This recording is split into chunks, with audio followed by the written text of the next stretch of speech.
The precepts. Today you come here to lead the Buddha's teachings. It is a very important job.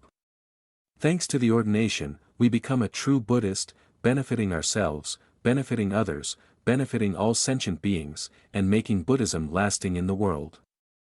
For that reason, you should devote all your heart and soul to receive the Buddha's teachings through the precepts of the monks. Today, Buddhists come to Buddha's teachings to find a peaceful and liberating method, just like in the past when Buddha was still alive, lay people also came to him to pray for his guidance. To bring them a happy and peaceful life.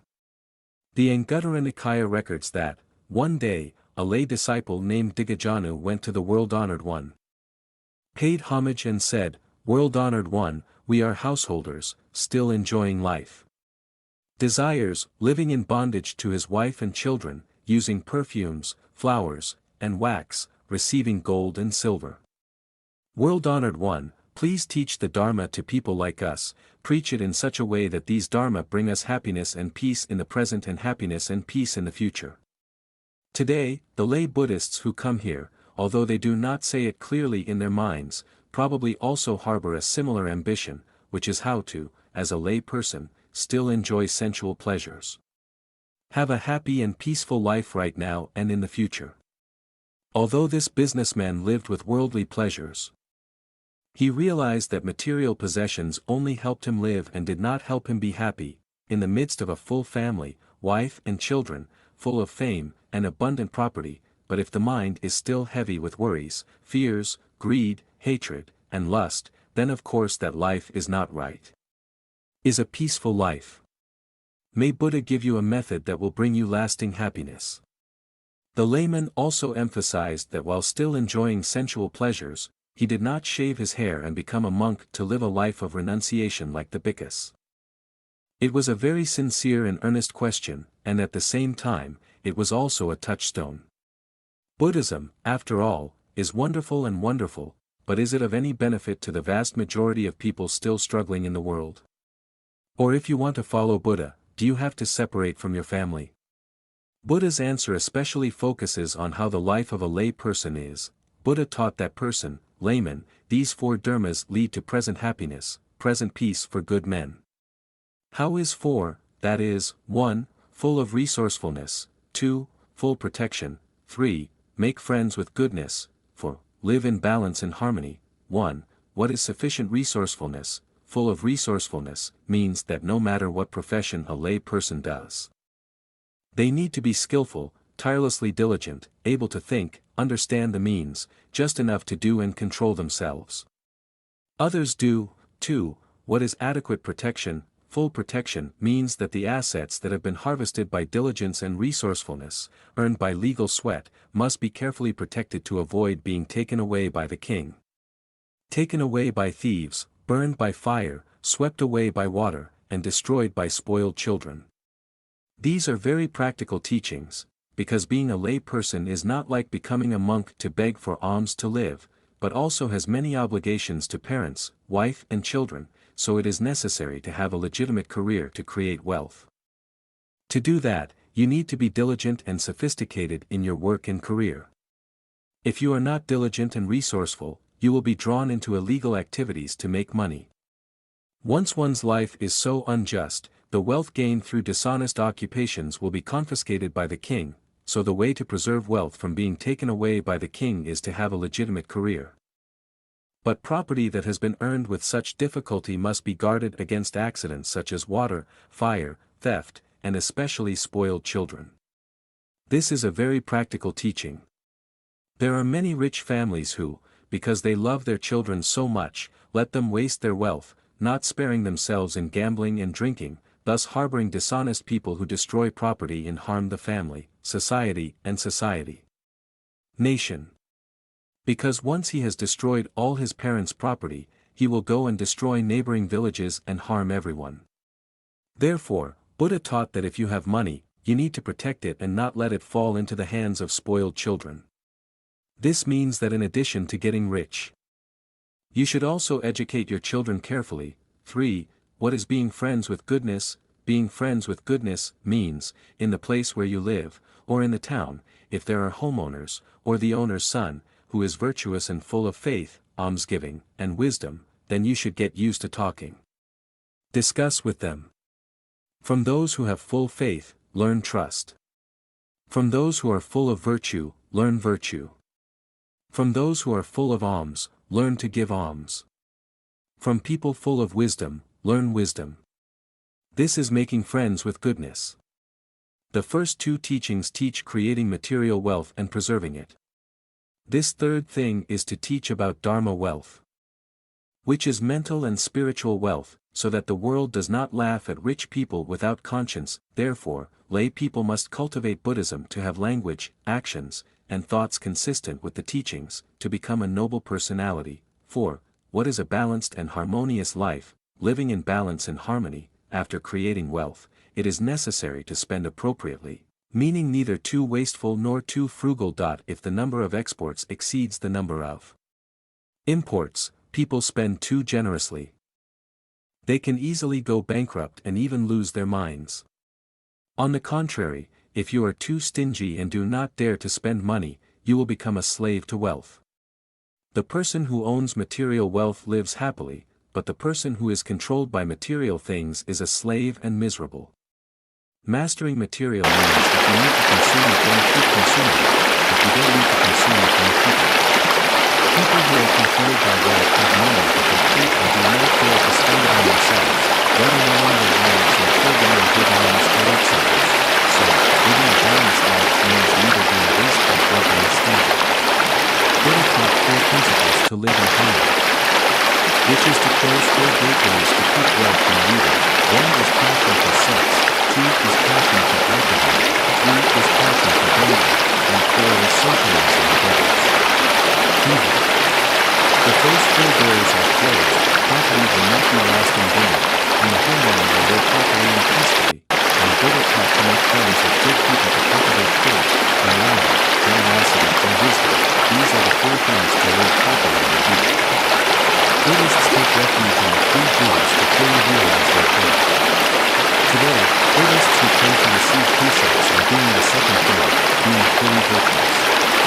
If you are a Buddhist but do not keep the precepts and act even not worthy of the teachings of the world honored one, then even if you claim to be a Buddhist, you are not a Buddhist.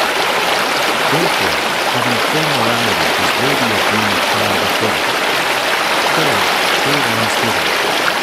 Almsgiving is the first virtue that the Buddha teaches to all who come to him, because greed is the chief of all evils that must be tamed by almsgiving.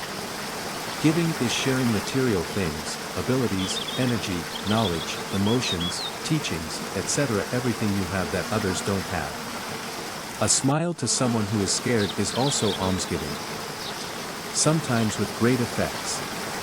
There are times when people just smile, but people stop it from opening. The highest almsgiving is to open your heart and mind. If you only know how to collect but don't know how to export, then that person is a stingy and selfish person. A society consisting of such people is not happy. A family where everyone only thinks about themselves is not a happy family. Giving alms is first of all to end greed, stinginess, and jealousy. If you have wealth, power, or fame, you should all give alms and share. How to give alms and share honor. When you are respected by others, and you respond with humility, that is giving away your honor, thus not only creating happiness for yourself, but also bringing peace and happiness to others. Therefore, it is not only money that can be given, but anyone who has a body and mind can give alms. If everyone always thinks of almsgiving in their minds, competition and jealousy will be greatly reduced. The 4th thing is full wisdom. Buddhists are children of the Enlightened One. He has realized the entire universe and the nature of sentient beings, so he teaches the Dharma in accordance with their level of ability so that sentient beings can grow their souls. Being a child of the Enlightened One and being ignorant is truly unworthy, so it is necessary to cultivate wisdom. Buddha taught, everything cycles in cause and effect. Hearing that, what should we consider? Listening is wisdom, thinking is wisdom. But listening correctly, having a clear beginning and end is wisdom.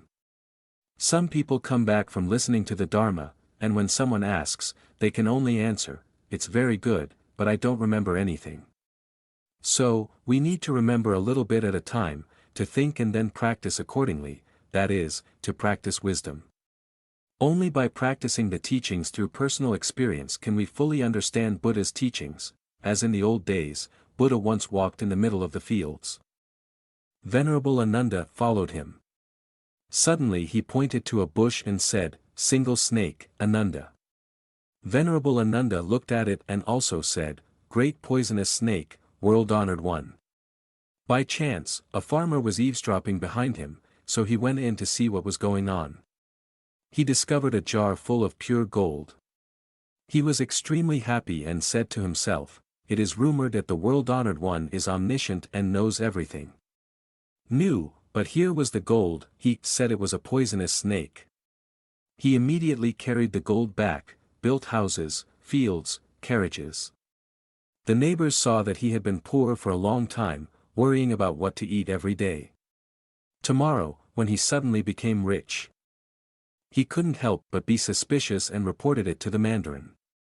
The Mandarin called him to question him and went home to search, took all his gold, silver and jewels and put him in prison. Only then did he understand Buddha's teachings. He thought that from now on he would be able to eat delicious delicacies, but instead he was imprisoned and hungry. He thought that from now on he would be able to live in a high-class house, but instead he was in prison. Single snake, Ananda. Great poisonous snake, world-honored one. The prison guard listened, asked the reason. He told the story from beginning to end and concluded, "At this moment in prison, I have awakened, believe and understand how profound the Buddha's teachings are." Together, it is not easy today. We Buddhists have awakened and believe in the teachings of the world-honored one. Suppose one fine morning, walking along the road and encountering such a gold bar, would we bring it back? Probably bring it back too. That's why people sometimes say that Buddha's teachings are unrealistic and far-fetched. But Buddhists need to clearly understand whether Buddha's words are reasonable or not. It's just that our greed is still too strong, so we can't ignore it. But when we have not listened to Buddha's teachings, we use gold in a different way. Once heard, use another method. That means, you must know how to catch a snake so it doesn't bite. Here, don't be selfish, because all selfish actions are bad, all altruistic actions are good. If you bring gold home and do things to benefit others, then you know how to catch snakes and avoid being bitten by snakes. Not only gold, but everything else is the same. If we lack wisdom, how can we understand the profound teachings and the happiness that those teachings will bring us? Saying gold is a poisonous snake is no different from saying life is suffering. If we didn't have wisdom, we would say, like that farmer, that it's so unreal. So many movies, so many operas, so many fun things like that. To have wisdom is to be aware, to know things before they happen, not to wait for them to happen before knowing. The patriarch immediately sees the truth without needing a teacher. That is also the wisdom of no master, self-enlightenment or self-realization, but that is also achieved by many years of effort. If a person takes evil as the main thing, and does not know how to distinguish between right and wrong, he does not have wisdom, and easily becomes superstitious, and believes in evil teachers. Therefore, the fourth thing Buddha taught to Buddhas to die at home is to cultivate wisdom in order to be happy in the present and the future. In short, the Buddha taught lay people 4 methods of happiness for the present: be resourceful and protect the wealth you have earned through your profession. True, make friends with goodness and live in harmony and balance. And the 4 dharmas that create happiness for the future life are faith, virtue, generosity and wisdom. If we have all 8 such things, then at any time, anywhere, we are worthy of being Buddhists, not only benefiting ourselves but also many others. If we do not have the wisdom to clearly understand the Dharma, we will stray into the wrong path. Like Buddhism, which has countless forms, if Buddhists are not aware and lack wisdom, they cannot know the truth. Therefore, having wisdom is necessary to uphold the Dharma.